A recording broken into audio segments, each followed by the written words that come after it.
Unresolved Problem segment tonight, Telling the Truth. A reporter for News 12 in New Jersey, Sean Bergen, been suspended because he editorialized during his presentation. The story was about a Jersey City police officer killed by a young black male. Now, it's worth noting that we were besieged, flooded with calls from police officers furious that we would give media coverage to the wife of a cop killer. It's understandable. We decided to air it because it's important to shine a light on this anti-cop mentality that has so contaminated America's inner cities. This same sick, perverse line of thinking is evident from Jersey City to Newark and Patterson to Trenton. It has made the police officer's job impossible, and it has got to stop. The underlying cause for all of this, of course, young black men growing up without fathers. Unfortunately, no one in the news media has the courage to touch that subject. Well, of course I do, but Mr. Bergen can be excused for not remembering that. Subsequently, he quit News 12 after he was suspended. With us now, Howard Kurtz and Lauren Ashburn. You see them on Media Buzz Sundays at 11 a.m. Should the guy have been suspended, Howard? No, and I'll tell you why. Sean Bergen knew he was breaking the rules, but he did a courageous thing by speaking out on a very incendiary subject. And if he had editorialized on something less controversial, I don't think the station would have booted him out. What are you talking about? You really think that every reporter, a woman, a man in front of a camera should be able to editorialize and say whatever they want at any time? Aren't you a news guy? Well, wait a minute now, Lauren.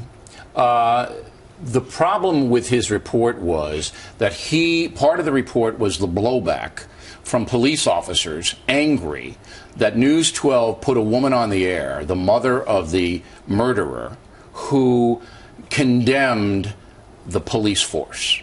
That's part of the story. So isn't Mr. Bergen explaining why that is happening and how dangerous it is? Isn't that a legitimate explanation? When I was on the streets of Washington, D.C., covering the worst crime areas possible, covering stories just like this, I reported the facts. You report the police are upset, you get the victim or the victim's family, and then you can talk about issues, but you don't. What was the line that you would have suspended him for? Where did he go over the line? He went over the line by saying nobody will touch this. This is an issue that is in need of discussion. But isn't that true? It is true, but it's not his job. To report the truth? It's not his job to do anything but report the facts. I would agree that he got a little bit carried away and that he didn't bring a lot of statistics or, he hadn't researched it. But what the station could have done, Bill, is said, all right, you're suspended for 2 days, and then we'd like you to come back and you can do a 3-part series on urban crime, fatherless families, the roots of it. That would have been good. Seize the moment instead of pushing them out. So suspend them for breaking the rules of reporting, but don't humiliate them and say, look, we're going to give you time. They didn't humiliate him. Yes, they did. They wanted to bust him down. They did cut his pay, but then you go back out and you prove yourself. That's humiliating, Lauren. Okay? All right. I don't think what he did deserved the punishment he got. Hillary Clinton on Jon Stewart. Roll the tape. Let me ask you the final question. Do you enjoy constant, nonstop criticism?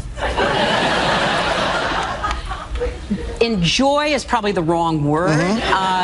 Expect. Survive. Sure.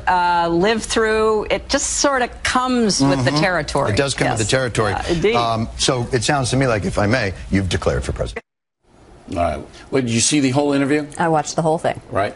Was it instructive? Was it informative? What was it? I think he asked her a lot of softball questions. Did he? I think she got away with a lot of stuff. She was able to appear relaxed and natural, but he is not a hypocrite here, Jon Stewart, by not asking her the tough questions, because he says himself he's only a comedian. Yeah, but he asked me the tough questions when I go on there. He was just warming up yes, for you. He asked Hillary me the tough question. He tries to set me up every time I go on. He's warming Hillary up for you. This is the same dodge that Jon Stewart pulls. He is an acerbic social critic. When he has conservative guests on, he manages to skewer them with humor. When he has somebody like Hillary Clinton on, it is a kissy-face moment. He's very gentle. He didn't even tell a wait a minute. joke. He wasn't gentle with Kathleen Sebelius over Obamacare. He once in a while he rises. Once in a while when it's a big fiasco. Hillary Clinton should send him chocolates or pick out an ambassadorship for him because it was such I like the ambassadorship. Yeah. And may I make a suggestion? Burma.